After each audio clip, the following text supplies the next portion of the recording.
Olá, alunos da Escola Tuiuti, tudo bem com vocês? Professor Wagner Chaves, de Geografia, trazendo mais uma aula. Dessa vez a gente vai continuar sobre o nosso assunto de clima. Então, vem comigo.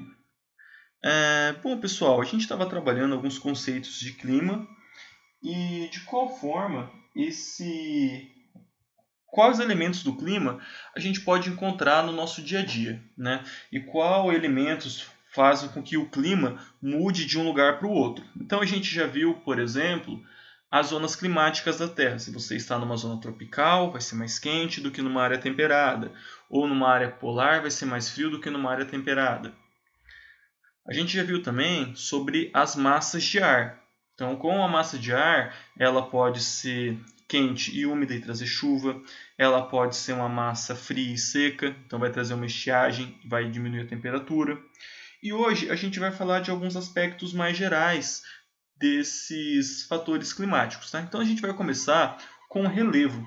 De qual forma o relevo ele pode influenciar no clima? Vamos ver então. Nós temos um caso que é áreas com muita montanha, áreas muito altas, elas podem barrar a umidade que vem de uma determinada região, fazendo com que chova num lugar e não chova no outro. Isso daí nós chamamos de barreiras orogênicas. Tá? Então nós temos um caso no Brasil que é bastante clássico, que é o caso da depressão sertaneja. Então observem essa figura que eu mostrei para vocês. Nós temos ali o Oceano Atlântico, a planície costeira, a zona da mata, que é uma área que recebe bastante chuva ainda. Tá? O Agreste, que possui um clima também bastante úmido, chove bastante lá. E nós temos o Planalto da Borborema, que é a área mais alta desse relevo do Nordeste. Depois do Planalto da Borborema, nós temos o quê? O sertão nordestino. Tá? Esse é um clássico exemplo de como o relevo influencia o clima. Então, chove na zona da mata, chove um pouco no Agreste, passou do Planalto da Borborema, não chove. Por quê? Não chega a umidade lá. Essa área alta bloqueia a umidade. Então, isso nós chamamos de orogenia. Né? Então, nós temos tanto as chuvas de orogênese, quando a gente tem esse paredão de pedra, esse paredão rochoso, essa montanha, esse planalto, que barra essa umidade. Então, observe esse desenho aqui também do Planalto da Borborema. Nós temos ali a planície costeira. Estão vendo a flechinha azul? Ventos úmidos, os ventos alísios, trazendo bastante umidade, que é aquela massa equatorial atlântica.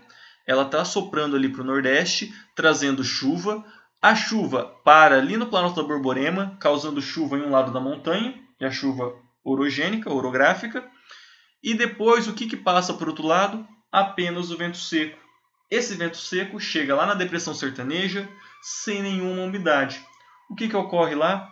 Ali a gente tem um processo de desertificação, um processo de um lugar semiárido. As chuvas não chegam ali, porque o relevo barra a umidade. Tá? Se não tivesse o Planalto da Borborema ali, ia chegar chuva ali tranquilamente. Mas como tem, ela é barrada. E isso, pessoal, não acontece só no Brasil. Acontece, por exemplo, no Chile, onde a gente tem o deserto do Atacama, que é o deserto mais seco do mundo, porque ele está tanto num lugar muito alto, quanto um lugar que sofre com correntes marítimas muito geladas. Tem o deserto da Mongólia, na China também, que é barrado pela cordilheira do Himalaia. Então, as chuvas vêm da Índia, no período de monções, que é um período onde tem muita chuva na Índia. Essa chuva ela não consegue passar para o outro lado, então ela gera o deserto de Gobi, na Mongólia e na China. E na Índia ela vai fazer um estrago muito grande, porque vai chover muito, muito, muito mesmo. Tá bom?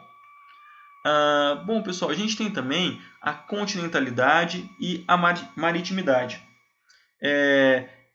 A continentalidade ela ocorre em áreas longe do oceano, dentro do continente, mais no interior do continente.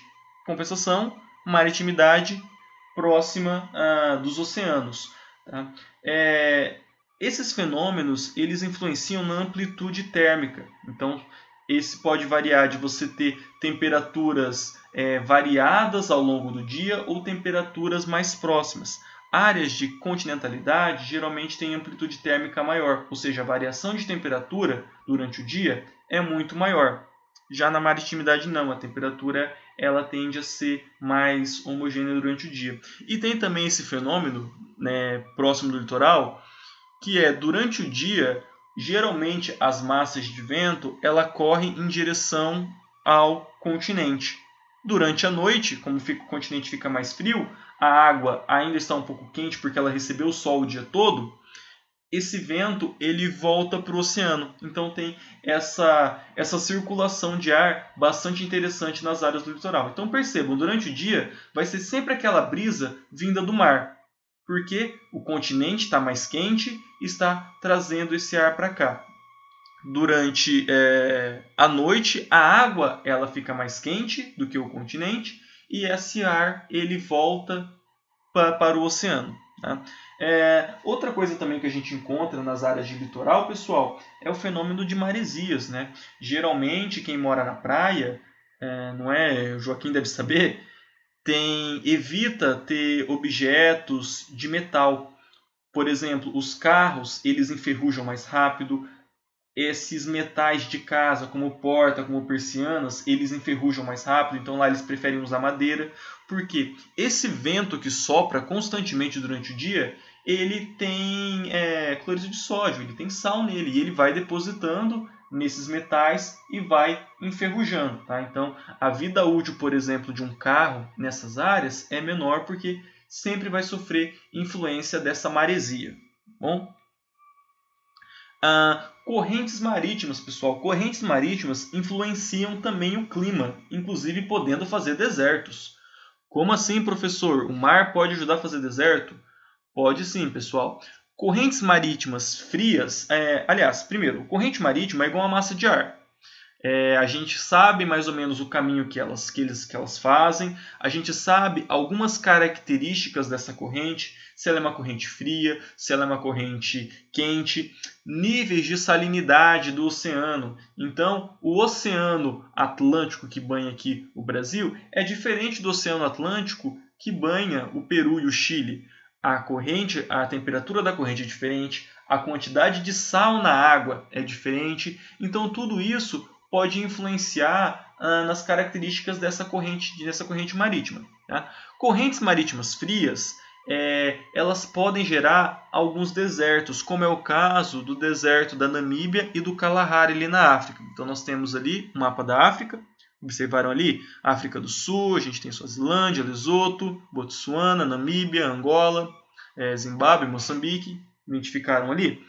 Então toda essa área mais escura, é o deserto do Kalahari, e essa área em amarelo aqui no Oceano Atlântico é a área do deserto da Namíbia. O que acontece nessa área, pessoal?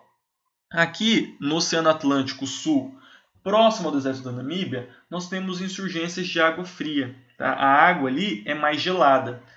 Se ela é mais gelada, a temperatura ela tem que ser mais alta para gerar evaporação e a massa de ar que está circulando ali ser uma massa úmida.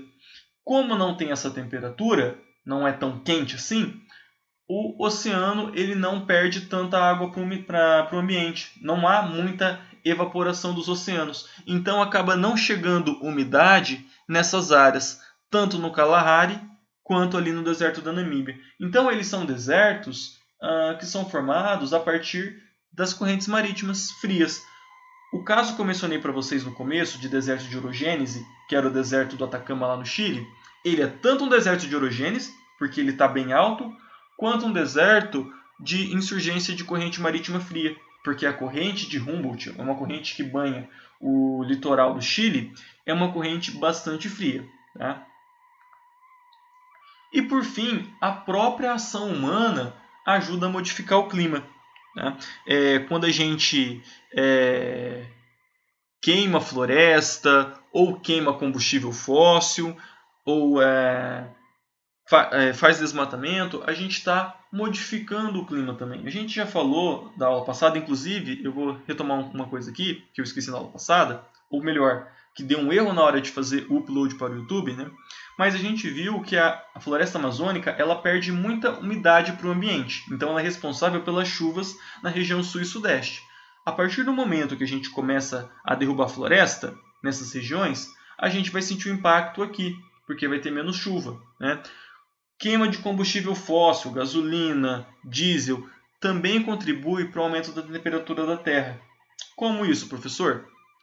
Através do efeito estufa. Então observem essa imagem aqui. A gente tem o Sol, os raios solares. De um lado, a gente tem efeito estufa natural. O que significa isso? Todos os gases que nós temos na atmosfera, seja oxigênio, seja H2O em forma de vapor d'água, eles têm o poder, eles têm a capacidade de reter calor. Então, eles se aquecem e aquecem o ambiente.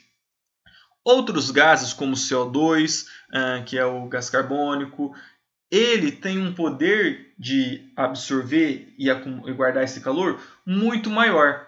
E quando isso acontece, os raios solares eles não conseguem sair da atmosfera. Então percebam ali, nós temos ali efeito estufa natural, o raio solar bate na atmosfera, uma parte aquece a gente, outra parte volta para o espaço, né? Refletida para o espaço. Quando a gente tem esse efeito de estufa intensificado pelo homem, esse raio solar ele não consegue sair, ele fica concentrado na nossa atmosfera e com isso ele aumenta a temperatura do ambiente, a temperatura global. A gente já está marcando um aumento médio de temperatura de 2 graus. Professor, 2 graus não é muita coisa. Para a gente não. E dependendo de onde a gente está. A gente está falando de 2 graus na temperatura média do planeta. Esse ano, 2020, foi a primeira vez que nós registramos uma temperatura de 20 graus na Antártida. Primeira vez na história que a gente registrou uma temperatura de 20 graus na Antártida. Isso não é comum. Com isso, a gente pode pensar que o oceano vai aumentar, as calotas polares elas vão diminuir, o acesso à água pode diminuir. A gente está falando de espécies inteiras que podem sumir. Então, os efeitos que o homem faz no clima são bastante severos. Tá? Então, é uma coisa que a gente tem que pensar. Tá? E agora, pessoal, uma coisa que eu fiz na aula passada. Entretanto, eu não sei o que aconteceu, mas o YouTube cortou uma parte que ia falar sobre os rios voadores. Tá? Eu vou retomar isso aqui então, para que vocês entendam bem. Tá? Bom, pessoal, aqui nós temos um mapinha dos desertos. Então, ali a linha do meio é a linha do Equador, ao norte Câncer e ao sul Capricórnio. Percebam que tanto em Capricórnio quanto em Câncer, a gente tem bastante deserto. Olha ali o deserto da Namíbia e do Kalahari, no sul da África, que eu acabei de falar para vocês. Tá? Um deserto formado pela influência da corrente marítima fria. Né?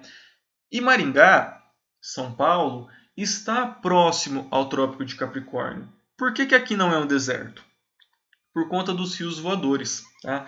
Lembra que na aula passada eu falei que a floresta amazônica ela faz a evapotranspiração, ela perde umidade para o ambiente. Tá? Essa umidade ela segue em direção oeste, ela é barrada lá nos Andes. Essa barreira a gente chama de barreira orográfica, que a gente viu hoje, onde o relevo barra essa umidade. Então, parte da umidade ela fica ali, ela vai cair nessa parte da Cordilheira dos Andes, uma parte que é inclusive floresta amazônica, que apesar de ser muito alta, chove muito.